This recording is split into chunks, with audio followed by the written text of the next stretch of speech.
Good morning, everybody. Welcome back to Connected Live. So I had a topic actually planned for today, but when I originally went on Facebook, I kind of asked anybody who was around if they had any questions about animals that they'd like me to address, that I had a topic for today, but if they had something that I could address, I would love to do that. I'm going to fix the camera a little bit. I don't quite have it at the right angle. So what my person asked me online on Facebook was, how do you get an animal to express their anger differently? And I didn't have time, but I asked, did the person have an example? And maybe this person will be watching in a few minutes and we'll be able to kind of elaborate on what they were wanting to find out more about. I have a couple of examples, I guess, that I'll give. So let's put it this way. Whether it's a person or another species, and I'll agree with, Joaquin Phoenix for saying we're all animals. We are. I mean, that's the thing that really leads to disconnection, which is relevant to this segment about how do we get animals to express what they want us to do differently. I'm going to translate it because the person said, how do we get them to express anger differently? And if an animal is expressing anger, it's because they need us to do something differently and we're not listening in an appropriate way in order to figure out what it is that they need done differently. So I'll give a few examples. And again, I brought up the whole issue of us being animals too. This perceived disconnection that there are humans and that there are animals is just wrong. This is part of the reason this planet is kind of in the trouble that it's in. And I will explain. I'm designing a new website right now, and being connected means that you understand that everything is connected. And if you truly are conscious to connection, then you really absolutely get, you can't do anything negative or you can't do harm in business emotionally to other species. You just can't, because you understand that everything is connected. So if you do acts of harm or you're being unconscious about your acts of harm, you're actually creating a whole domino effect, and you cannot be consciously connected and do harm. It would kind of change the planet if everyone would wake up to conscious connection. And there's a lot of barriers to that. But for the sake of this Connected Live, as far as how do we get animals to express anger differently, it's all about listening. And if you're truly listening, then an animal won't have to escalate to violence unless there's a PTSD issue, or unless it's a trust issue, like a newness thing.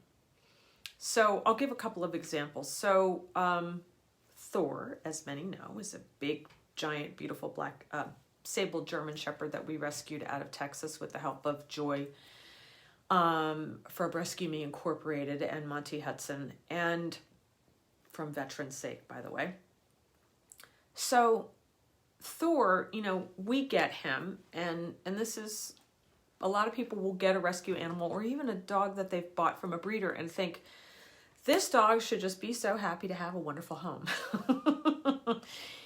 And if the dog is a rescue, they have trauma. If the dog is a bred dog, they have their individual personality, their likes, their dislikes. And either way, the human being needs to take appropriate steps to get to know that individual, whether it's a puppy or it's a full-grown dog, like we got Thor as a 2-year-old who had been dumped twice at a shelter. So there was a couple of things. The two specific examples that I'll give with Thor. Thor has a lot of issues, but the two that I'll focus on for today is he had separation anxiety, and he has issues with being groomed. So if you think about it, grooming is very personal. you know, chances are if you get your hair cut, you either do it yourself. If you're a guy, you give yourself a crew cut with a bunch of clippers, which is what my husband does. He hates to go to some strange person touching his head. Grooming, very personal. Or you have somebody that has been doing your hair for a while, whether it's a woman or a man at a barbershop. But there's trust that comes with that. You have to establish trust. And same thing with an animal. So Thor had been kind of labeled unofficially as potentially very aggressive, and he wasn't aggressive. So what they thought was aggression was actually just humans not listening to him, and therefore him getting angry. What is anger? The base of all anger in psychology, and this is not woo-woo science, this is, you know, Western medicine. There's only two real emotions on the Richter scale, so to speak, that they actually acknowledge. One is, on one side is love, not, ooh, I love you, mushy, Love meaning you face the world in a confident way. You know everything will work out. You know you can handle everything. That's love. So if an individual is being positive, you know that they're functioning from a place of love. On the other side of the scale is fear. Any negative behavior, any negative emotion, including anger, rage, blah, blah, blah, that is all. The foundation of that is fear. A person doesn't get angry and not fearful. So when I'm teaching emotional literacy to people about people, so when I used to do corporate training and development, I worked with CEOs, I worked with everybody. One of the key aha moments that I would have when I would explain this bit was the person was like, oh, so when someone acts like a jerk, they're actually afraid. I'm like, right.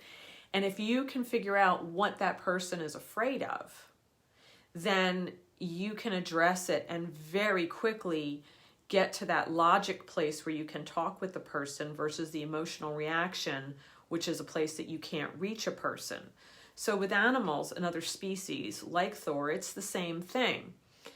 If you push the boundaries that they're uncomfortable with, say around grooming, and you try to force, grab, hold down, restrain, saying, well, I'm just going to really hold this paw securely as I do the nail, you're going to get a fear-based reaction that is going to lead to aggression, because in the end, the only thing the dog has in order to protest is their mouth, their paws, and their body. And so it's not personal. If they bite you, it's because they're afraid. So a lot of times I'll see people that will mistake, you know, I'll hear somebody say, I'll see their dog barking, hackles up, growling at Baldur. Baldur's just kind of sitting there and going, because Baldur comes from love and confidence. He knows who he is. And this other dog's exploding, and I'll have an owner say, oh, my dog's an alpha. That's why he's growling and snarling at your dog. And I'm like, no, actually, your dog is a non-confident dog, and this is fear aggression. And this has nothing to do with confidence and love-based. This is a dog that actually doesn't know who they are, is terrified of the situation, and completely unpredictable and completely violent. And so there is a human completely misunderstanding fear aggression and thinking it's a dominant behavior. That is so common, I cannot tell you. I run into that almost every day at every echelon of education, whether it is an affluent person with a lot of education or a humble person with not a lot of education and thinks they know dogs. It's a really interesting thing that I get to watch and wonder how people can be so incredibly stupid and blind. But that's okay, it's education, again, because people are not taught how to understand animals. So with Thor, knowing, I could see it in his face. The minute I went with the brush and the nail clippers, I mean, his whole facial expression changed. And I went, he's terrified of being groomed. So he had a bad experience somewhere along the way. And I got him to show me bits and pieces of what it looked like. And so I get on the floor, and in a very unconventional way of handling the situation, I just start making it fun and funny. So I put the brush away because my goal was the nail clippers because his nails were too long. And I said, well, I have to touch your feet. These are my feet. I like your feet. I want to play with your feet. And, you know, he'd pull his paw away, and I would pet someplace else, and I'd come back to his feet. And we made a game out of it. And after about 20 minutes, I could comfortably put my hand on his paw, and he was not jerking it away or looking fearful. And I was showing him the clippers. And he kept looking at them, and I'm like, I'm not going to hurt you, because I realized somebody had. And I kept talking to him about it. And so then I started playing with his toes and his nails and touching them just very gently and beginning to show him that if his nails get too long, what's going to happen is when his paw hits the pavement or the ground, the nails are going to hit first and then hyperextend his toes upward, which is going to make his elbow uncomfortable, his shoulder uncomfortable, and possibly create back problems. So I'm showing him the why. Remember the emotional literacy I've talked about in my kind of work with animals and people, emotional literacy for humans, which is not widely used enough.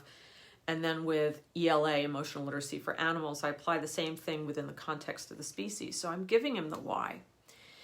And he was still really insecure. Like I actually got the clipper like close to his nail, not even open. The clipper wasn't open.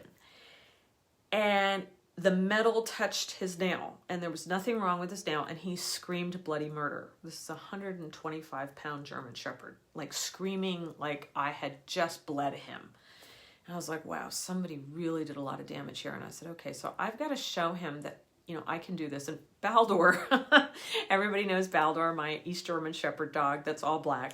Baldur's looking at me going, I hate my nails being clipped. I find it annoying. So Baldur does not like the sensation. He doesn't like a Dremel. He doesn't like anything touching his nails. But I said, you need to show him that I'm not going to bleed him. So I'm going to cut your nail so that he can see it. So if you could just behave yourself and not squirm around. I said, just for Thor's sake, because we have to teach Thor that this is something that we need to do for his health and that I'm not going to hurt him.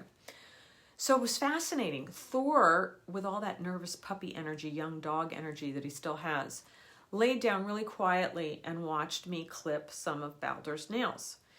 And Baldur held still because he realized I was trying to teach a lesson. And then I went back to Thor and I said, I need to do the same for you because we need to take good care of you. And this is part of how I can take good care of you. And I got to cut 3 nails, front paw and back paw. And I let it go at that because I could see his stress level was starting to raise. And even though I would have liked to have cut all those nails at one go in one day, I realized, again, I was watching the nuances. And so it's not just because Gabby is like the magical unicorn creature that can hear animals. You just have to look at their faces and watch their eyes and watch the body language. And you can see behaviorally the dog is talking to you. Now, yes, when people do connected energy sessions with me, they start to hear their pets. It becomes just a natural thing that happens. Your other listening skills wake up. So each time I've gone to groom Thor now, including with the brush, there is much less suspicion. So instead of him acting out on his aggression behavior because he was angry, and remember that underneath the anger, the base of what is anger is fear. I addressed Thor's fears. So all that was going to be accomplished was that every time I went to groom, I had to address his fear effectively. What does that mean? Thor needs to feel heard. If he feels heard and that I'm addressing his fear and I am acting in an appropriate way that he feels safe, he will not explode into anger or rage or violent behavior that could not only hurt me but hurt him too. So how you transform anger is address the fear effectively in order to make the individual feel safe. Clearly, having Arrow now for 6 years, my horse, Arrow was very violent, still has PTSD moments, but again, I behave around Arrow to address his fear. Does Arrow, after 6 years, does he come from love and confidence way more than the PTSD triggers? Yes, it's like over time, with session work and with consistent behavior on my part, the PTSD triggers have become less. For example, a PTSD trigger that he had was if he heard anybody, if he saw a Spanish speaker, a Mexican in particular, or heard me speak Spanish, and my mother's from Mexico, so my Spanish sounds Mexican. How does Spanish sound Mexican? Okay, so different places that speak Spanish have different ways of speaking, okay? So that's just normal. So Spanish spoken in Mexico has what other countries, like people from Spain will tell me, oh, I can tell you learned in Mexico because the Mexicans have a sing-song way of speaking Spanish. We go up and down a lot. We sing-song. So when I go to Spain, I'll adopt their way of speaking because my mom's family is originally from Spain, and we still have family and friends, and we go over there. So I'll pick up the Castellano way of talking, and so people will say, "Oh, you can barely hear the Mexican sound in your speech." So I addressed not speaking Spanish around Arrow, and on occasion would drop a Spanish word here or there. I would introduce him to Spanish speakers that were kind, and always with kindness and respect. For example, one of Arrow's main triggers around anger is disrespect. So Arrow's a Mustang, so there's a lot of wildness to him, i.e. independent thinker. Very different from dealing with the domesticated animals. Anybody who's in training, like especially in Hollywood, if you train wolves and you train domestic dogs, show business people that train animals will tell you hands down, it's two different approaches. When you have a wild animal versus a domestic animal, two totally different ways of meeting with the minds and getting work done. Very much so with this Mustang. So Arrow's whole thing is about respect. So when people want to come up and pet Arrow, before I allow them to come hand first at his face, I'll say, before I try petting him, I said, it's a really personal thing, don't you think? And the person will look at me and go, what do you mean? I said, well, I just met you, and if I started caressing your face or touching your arm, would you be comfortable? Well, no. And I said, so think about a horse that's been abused. You're trying to touch his face and his nose. That's a very personal area. Humans like to go for the neck and hug a horse. All right, I'm laughing. I have to laugh. Think about it. Putting your arms around the neck of a Mustang. What does that feel like to you? Anybody that knows anything, even a little bit about nature. How does a mountain lion take down a Mustang? Paws around the neck. That's where it's going to go. And it's going to go for the neck. So in Mustang language, that's aggression. And so I didn't get to hug Arrow for years. It was like 3 years before I would say hugging is a human thing that expresses love, not me being a predator. So can you just let me hug you? Because I would really love to hug you because it means a lot for me. He allows it now and understands it and is very tolerant and actually will wrap his head around me and hug me back. But initially he was definitely like, that's what a predator would do to me when they're trying to take me down or kill me. And I was like, duh, why didn't I think of that? So this is kind of what people have to wake up to, is really what motivates animals in order to change their anger, or more appropriately, fear reactions, which look like anger. Same thing with any animal, really. I mean, I can give so many examples of animals with fear.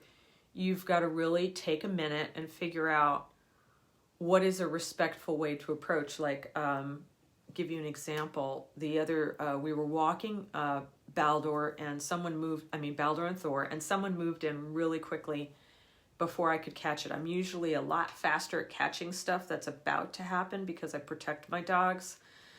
But this man, well-intended, loves dogs, leaned over Thor, smiling, big smile. And he was like, hi, to Thor. To a dog, even domestic dog, What does showing teeth mean to a dog? Especially a fear-based dog coming out of a rescue situation. It means aggression. You're showing teeth. They show teeth when they're not happy. So here's, again, we have domestic animals being forced into human environments, and our customs are totally different than their species' customs.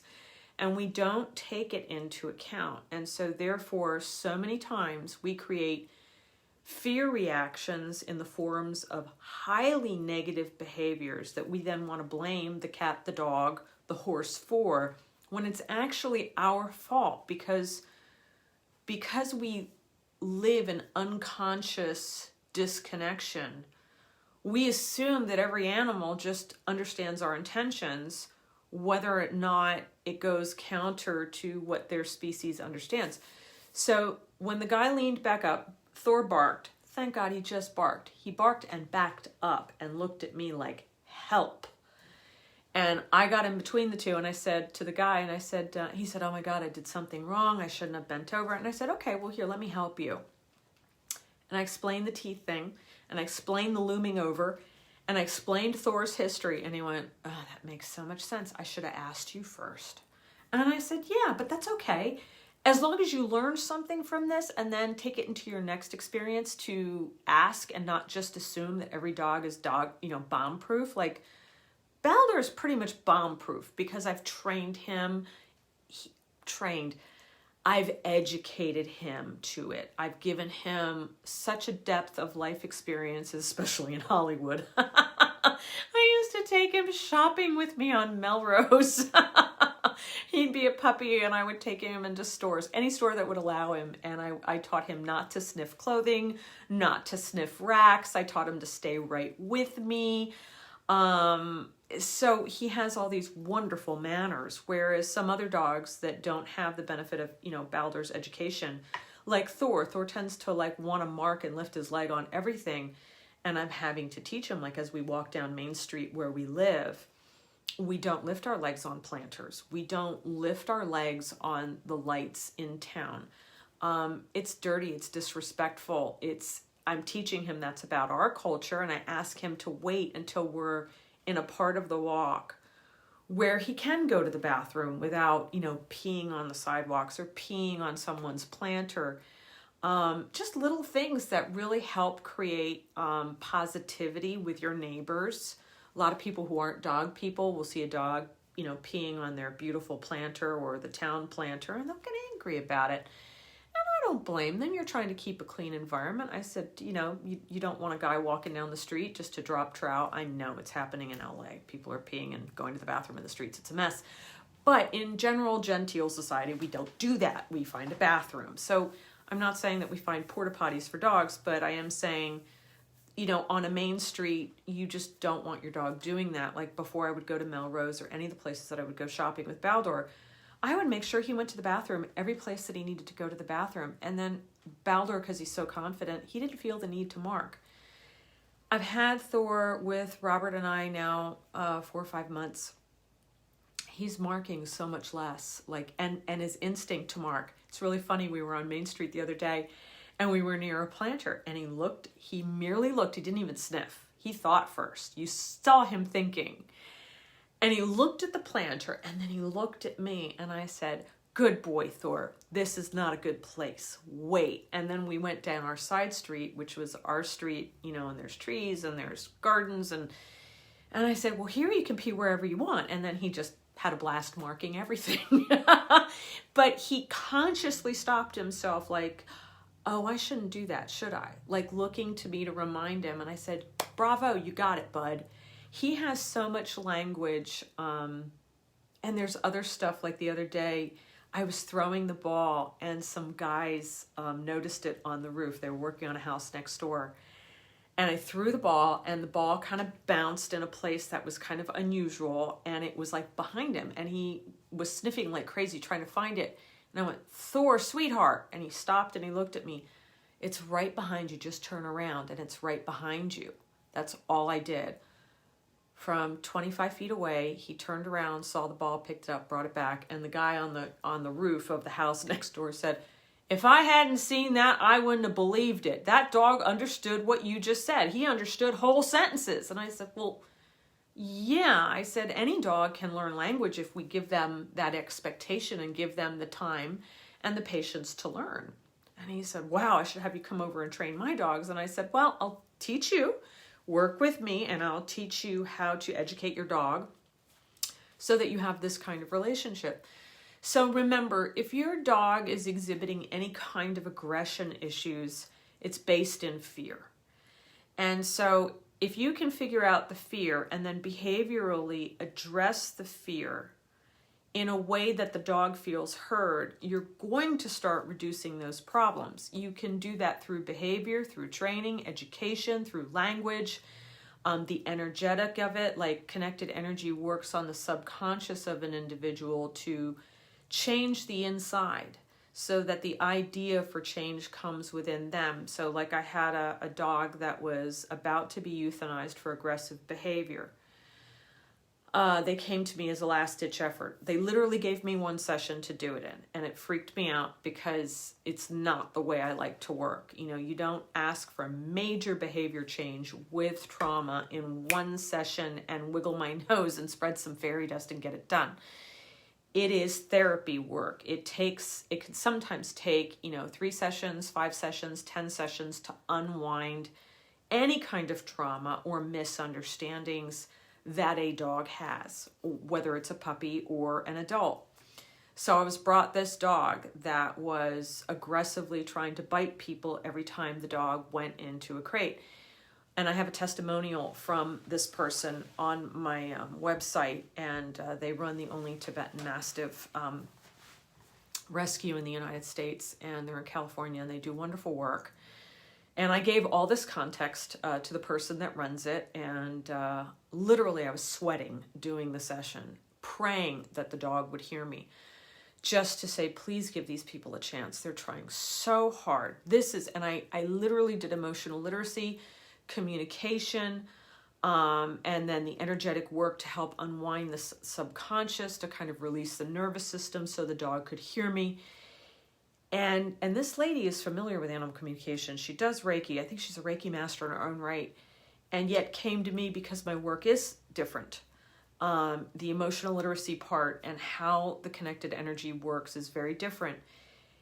And the dog the next day changed behavior, and everything was okay. And thank God. I mean, I looked up and went, thank you for these gifts.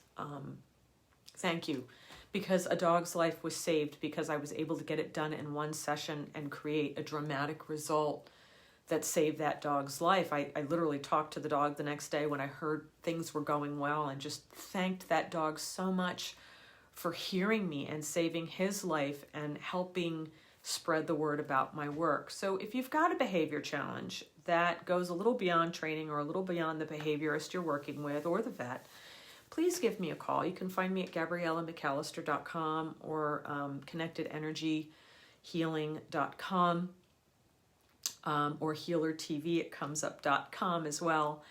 And let me help you with some of these behavioral things that are, beyond. Energy medicine, communication. I work with people all over the country, all over the world, 20 years.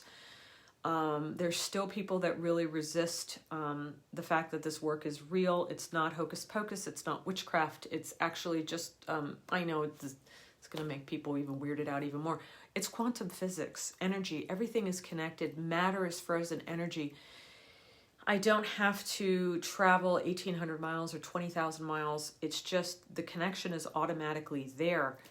And I tap into that, and I'm able to help facilitate healing, behavior change, physical healing, besides all the other recommendations that I make to clients on nutrition and everything else that I do. So find out a little bit more about my work at GabriellaMcAllister.com. And if you need some help, please book an appointment with me today. You'll find that in the long run, I'll save you a lot of money on vets and a lot of money on trainers. You add me, and it shortens the process exponentially. Thanks again for listening to this Connected Live. Please share this with other folks, and let's help animals have a better quality of life with their people. Thanks again. Bye-bye.